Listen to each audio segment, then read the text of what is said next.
해묵은 색깔론이냐 북의 원전 건설이냐. 원전에 대한 감사를 앞두고 산업통상자원부 공무원들이 삭제한 자료에 북한 원전 검토 자료가 포함돼 논란이 일고 있는 가운데 야당은 북의 원전을 지어주려고 했던 것 아니냐면서 연일 공세를 펴고 있고 여당은 야당이 또 해묵은 북풍 공작을 벌이고 있다고 비판했습니다.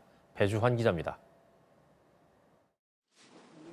국민의힘은 대북 원전 의혹 관련 긴급 대책회의를 열고 공세의 수위를 높였습니다. 김종인 비대위원장은 이번 원전 의혹을 경천 동지할 만한 중대 사안이라고 규정하며 비밀리에 북과 소통한 것 아니냐고 의심했습니다.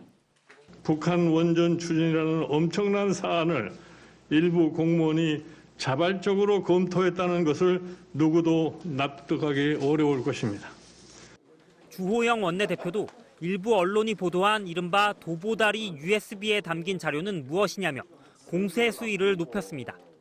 2018년 4.27 남북 정상회담 당시 문 대통령이 도보다리 회담에서 김정은 위원장에게 한반도 신경제 구상이 담긴 USB를 건넸는데 그 안에 원전 건설 지원 관련 자료도 담겨 있었던 것 아니냐는 주장입니다.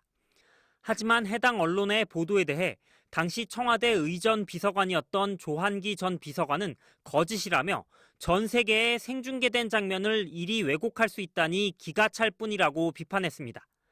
산업통상자원부는 삭제됐던 북한 원전 추진 관련 문서들에 대해 해명했습니다.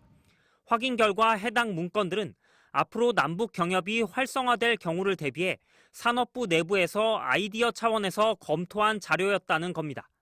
또 문서 서문에는 내부 검토 자료이며 정부의 공식 입장이 아니라고 명시했고 북미 간 비핵화 조치에 따른 불확실성으로 추진 방안 도출에 한계가 있다는 점도 명시했다고 밝혔습니다.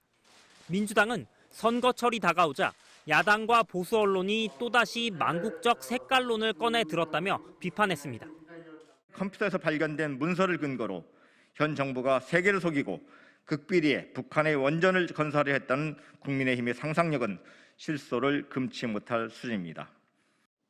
그러나 국민의힘은 당 진실조사 특위를 구성하고 특검과 국정조사까지 요구할 계획이라 북한 원전을 둘러싼 여야의 공방은 당분간 이어질 전망입니다. MBC 뉴스 배주환입니다.